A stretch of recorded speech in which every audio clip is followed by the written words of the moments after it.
bold statement has been made in the form of a statue, but its removal has sparked a heated debate. The National Park Service's recent action has left many questioning the limits of free speech. In a controversial move, a statue titled "Best Friends Forever," depicting President Donald Trump and Jeffrey Epstein holding hands, was erected on the National Mall. This provocative display, with the US Capitol as its backdrop, featured the two figures in an animated pose. One foot kicked back and a hand flailing, accompanied by a plaque celebrating their long-lasting bond. But here's where it gets interesting.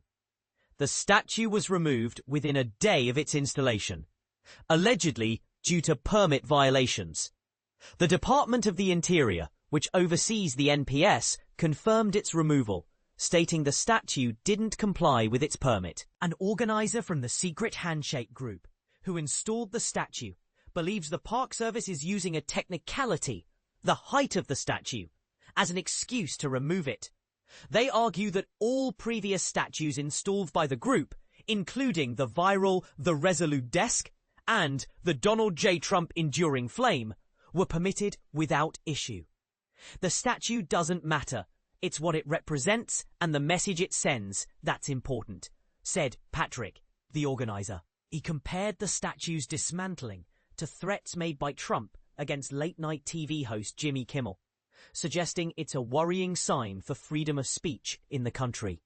The group obtained a public gathering permit, which clearly states the purpose of the display as demonstrating freedom of speech and artistic expression using political imagery.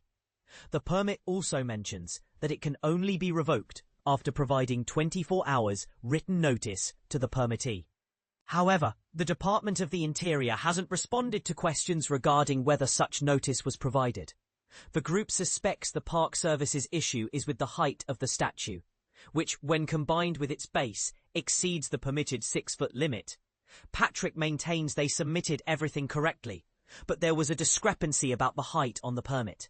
Their permit states they must provide written notice if they choose to revoke it, but instead, they showed up unannounced, broke the statue and hauled it away, he said.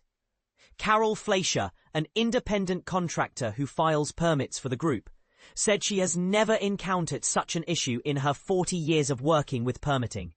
She called the height discrepancy a typo and beyond nonsense. As of publication, Fleischer had not received any official notice of the removal from the National Park Service or Department of the Interior. This incident raises important questions about the balance between artistic expression, political commentary, and the enforcement of permits. Where do you stand on this issue? Do you think the statue's removal was justified, or is it a violation of free speech? We'd love to hear your thoughts in the comments.